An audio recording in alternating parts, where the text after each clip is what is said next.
Hey there, guys. So today we have another homebrew review, and this is a beer courtesy of Dan. Thank you so much. He's actually sent me homebrews before. Post your link to those. And this is an IPA from him. Oh, whoa, we're having a little bit of carb issues. Let's let that settle. But actually, he sent me two of them. So he sent me the small bottle and the bomber. I shared that with friends yesterday, so got initial impressions. I didn't actually review it, so now I'll be actually able to fully review it. But this is Izzy IPA. I think it's his take on it is his take on a New England style IPA. 7.2% ABV, 72 IBUs, bottled 3 weeks ago. Columbus Citrus Simcoe Mosaic. So always excited to review some homebrews. So let's dig in. Okay, whoa. So, oh yeah, let's dig in. Interesting. Okay. So yesterday the beer was very Trillium-like appearance-wise, very Trillium, very hazy, just like looked like orange juice. It was haze for days. It was actually just a gorgeous, gorgeous beer. This one has obviously been hit by some oxidation. You sort of can see it has this like murky color. His beers, the last homebrew that I did had that issue. Really wish I reviewed this bottle for you guys because it was a killer appearance. This is now. Again, that strange kind of haze for days, but with oxidation hitting it. So, and it gets that funky kind of like muddy kind of look. Let's get the aroma on this. Yep, there you go. So same issue with the bottle that I had yesterday sharing with friends.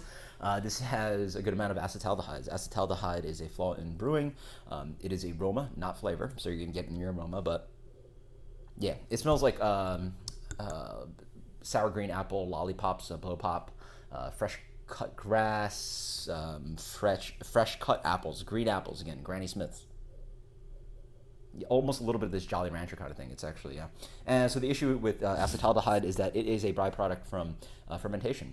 Sugar to ethanol. It is one of the byproducts of fermentation. Ideally, though, the yeast will eat up that acetaldehyde in secondary fermentation. If you don't let your beer sit with the trub long enough, you're going to have some acetaldehyde, maybe some oxidation would also cause more acetaldehyde. Different ways you can prevent acetaldehyde, but it is certainly something I notice a good amount of homebrews, but hey, you can't always be perfect. So yeah, it's really dominated by that green apple, but also underlying it, I'm getting a little bit of like pineapple, a little bit of citrus, and a nice kind of like light crackery malt. Cheers.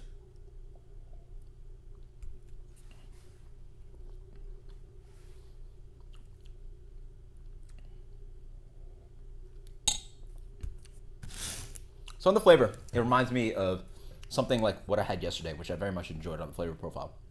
So despite the aroma having that issue, the flavor is in the vein of a New England style IPA. Wonderful carbonation, which is really nice. Carbonation is also another issue I get with homebrew sometimes. Really spot on carbonation. Medium to medium plus carbonation, nice and small bubbles. On the flavor, it gets kind of just like Trillium quality. It has a little bit of earthiness, grapefruit peel, hints of tropical fruit just jumping throughout, and then get a really nice kind of like coating, crackery to light bready kind of malt bill.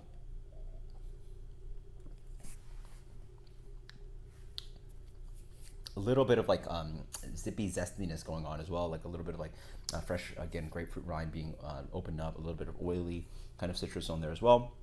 On the back end, a little bit earthy. Maybe a touch of the oxidation is now hitting on the palate. Maybe a little bit of that kind of like papery thing.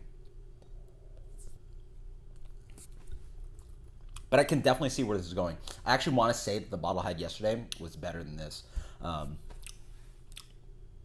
again, it's possible it's not. Maybe I'm just crazy and like not liking the oxidative appearance. But as for something like a rating, the acetaldehyde is like very, it's just like hard to rate a beer after like you smell that. I don't know. I don't think I'm going to give a rating. There you go. I'm going to be fair. I don't know if I'll give a rating. I'm just going to say that there you go. You get the flaw in the appearance. You get the flaw in the aroma. As for on the palate, it definitely is in the range of something that I want in a New England style IPA. I was very much enjoying the bottle that I had yesterday. Enjoying it now as well. Nice hoppy flavors throughout. Really nice and clean.